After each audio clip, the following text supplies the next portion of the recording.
It's June the 5th, 1944, and Private Jake McNasty is inside one of many C-47s. The men of the 101st ready up. For most of the young men, it's their first taste of war. 5 minutes out! McNasty, too, takes his spot in the middle of the line. Outside, pillars of bright traces rise from the trees and fields. Bullets fly all around. The men hold on as enemy fire tears the aircraft apart under their feet, shredding vital components. The aircraft is bleeding out, engines losing power. McNasty knows they won't reach the LZ. Plane is falling! We are jumping now! Go, go, go! Alarmed, the first soldier jumps off, and the rest of the men follow, jumping one after the other with no hesitation. He's falling, Billy! McNasty shuffles forward, ready for his turn. A single bullet punches clean through a soldier's parachute release.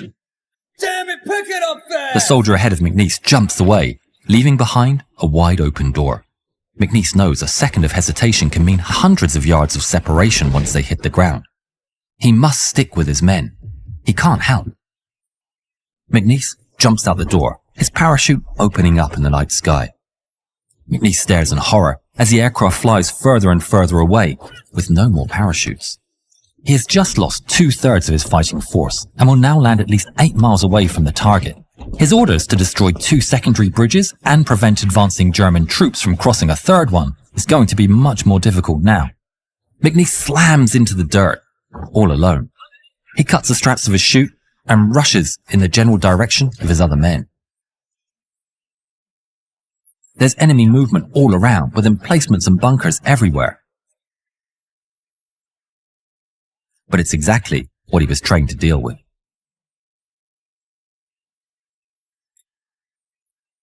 He reveals his iconic mohawk. It's a proud representation of McNasty's Choctaw heritage, and is already a legendary sign of the unit called the Filthy 13.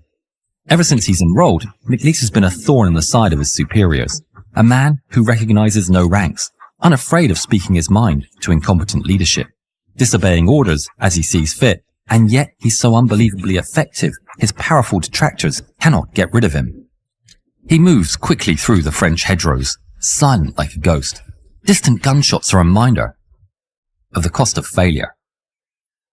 Then, in the distance, he spots something. A parachute is strewn across the road. Its owner lies crumpled on the asphalt, still strapped in and unmoving.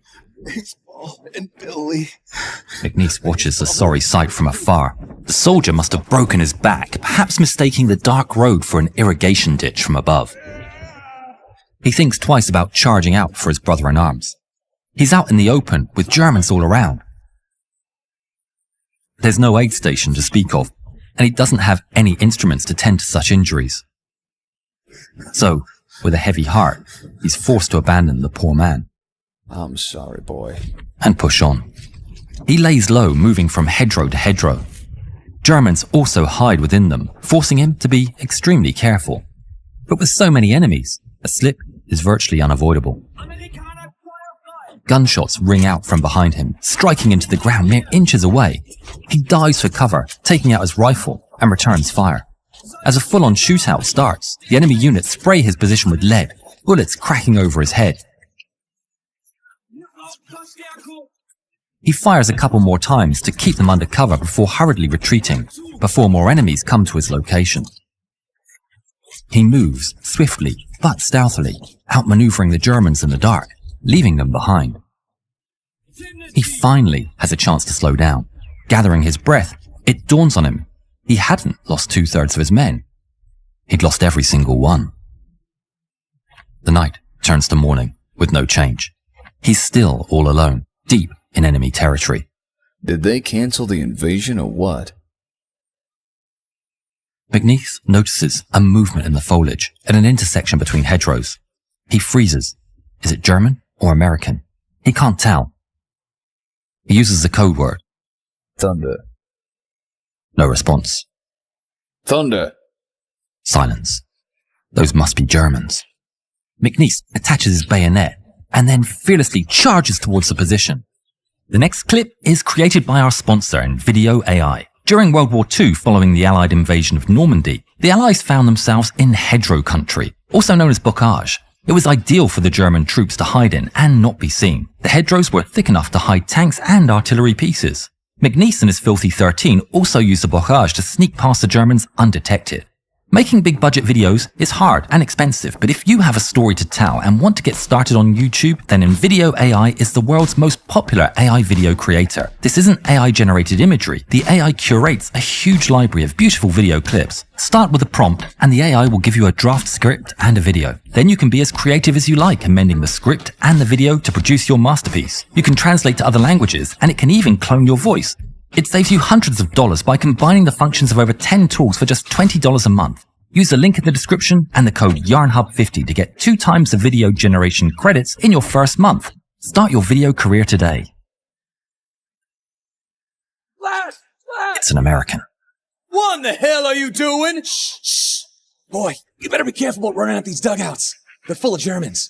Right across the line. They got 2 machine guns.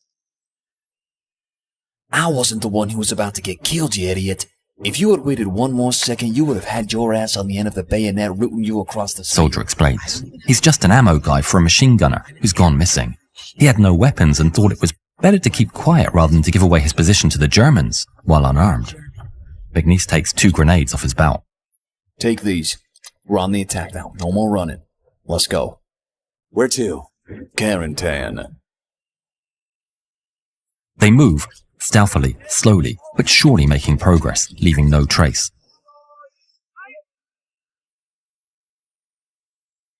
Moving through the flooded fields, they notice parachutes are floating in the middle. Suddenly, there's a noise. Voices. They duck down and hide out of view, listening to the indistinct chatter and laughter taking place at the other side of the hedgerow. They're American. How do you know? No German would fight a war like that. That's gotta be 3 stupid paratroopers. Thunder. He was right. 3 Americans. And even better, part of his own team. McNasty, good to see you're still kicking. Likewise. Any injuries? Nah, us 3 are fine. Still got the demo charges? Good. We move on with the mission then. Just the 5 of us? Do you have any more? Then the 5 of us it is. Come on, let's move. For the next day, McNasty leads the group on their way to Carentan, finding more men along the way. Bouts of action spring up, during which McNasty's men would prove to be exceptional fighters. He later wrote, This was a beautiful part about paratrooping. It was a commando-type operation.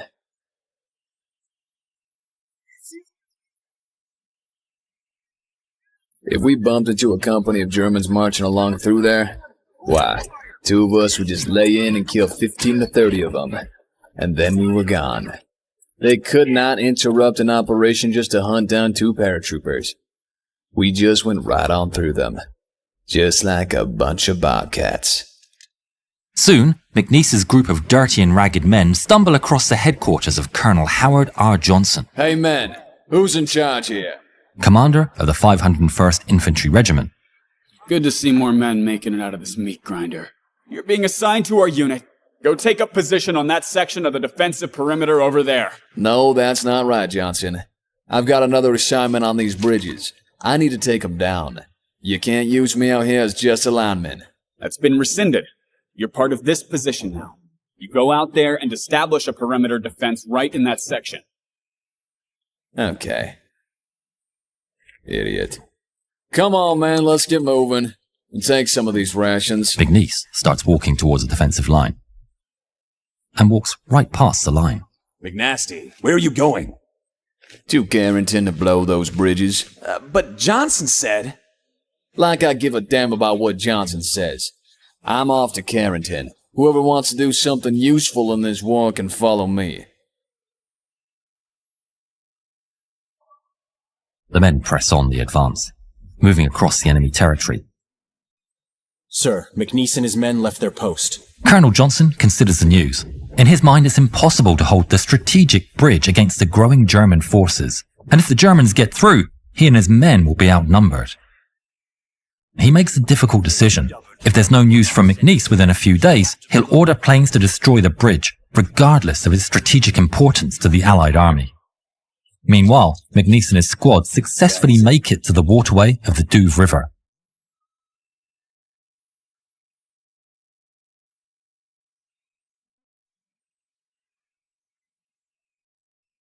They get to the secondary bridges, destroy them, and move up to the main bridge.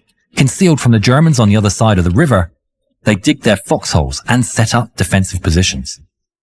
And there it is, just a stone's throw away, the bridge they're meant to hold, all on their own. Come on, let's set up these charges in case we have to blow it. They get to work, still under the cover of darkness. German activity in the area is heavy, but the surveillance of the bridge is surprisingly lax. McNasty and his demolition men move out over the causeways, sneaking under the bridge with charges in their hands. Together, they rig up the support pillars, ready to blow if they can't hold the position. The men return, undetected. Around them, soldiers take time to eat, a few getting some shut-eye. Not McNasty, however. He still has to make his foxhole. He's done just before daybreak.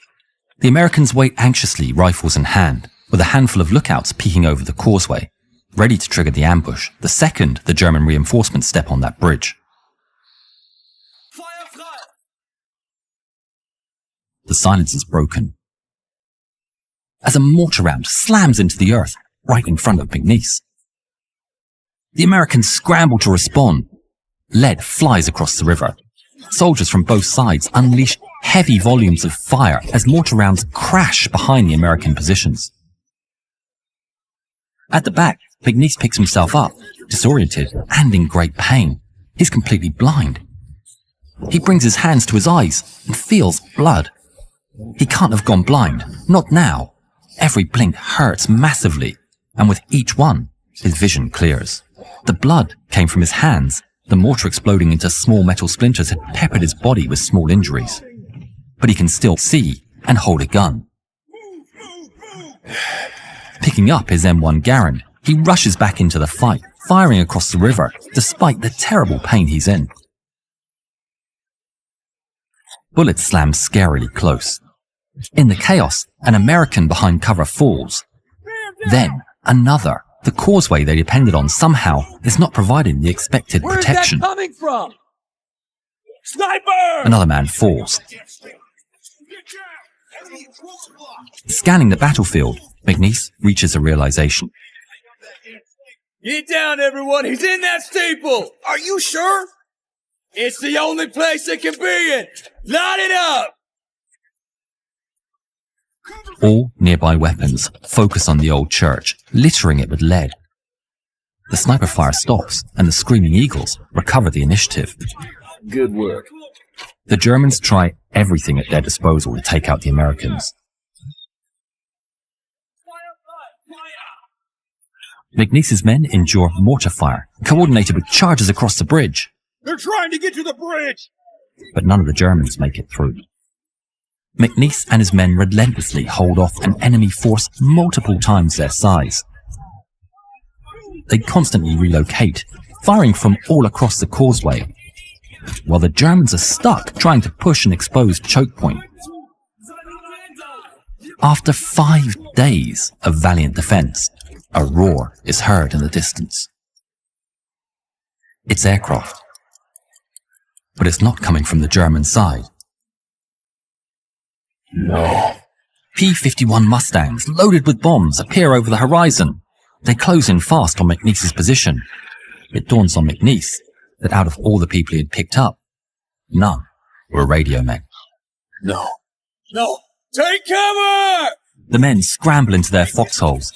McNasty makes it moments before the Mustangs unleash a storm of bullets into the American position and line up with the bridge. It's a direct impact. The bridge detonates into 1,000,000 pieces. Debris rains down on the foxholes, claiming further casualties. Then the American aircraft turn back around and unload the rest of the bombs into both sides of the river. When the dust finally settles, McNasty finds a line in shambles, and the one thing they were meant to protect is destroyed, beyond repair. But at least now their fight with the Germans on the other side is over, giving them time to rest and tend to the wounded. Y'all did well, boys. Now it's all over. The Germans are coming from behind! More Germans appear, but this time they come from the woods behind the American positions.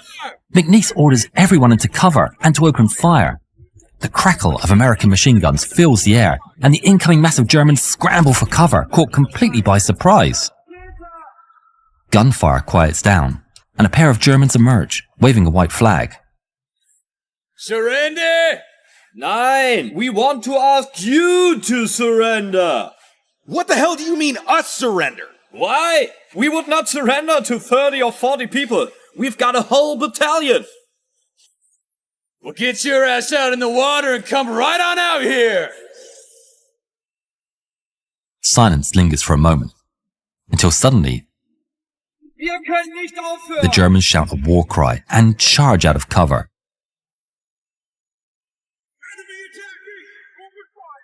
Immediately, they're met by machine gun fire, tearing across their lines upon the open ground. It's completely one-sided.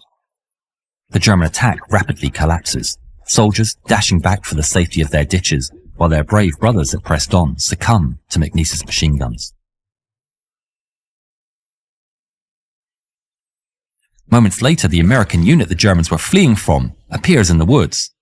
After so long, McNasty could finally breathe a sigh of relief.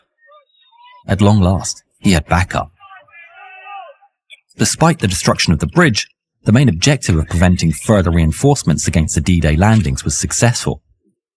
McNasty would continue fighting throughout the entire war, which we may cover in later videos. Let us know in the comments if you'd like to hear more. Private Jake McNasty passed away on January 21st, 2013, aged 93.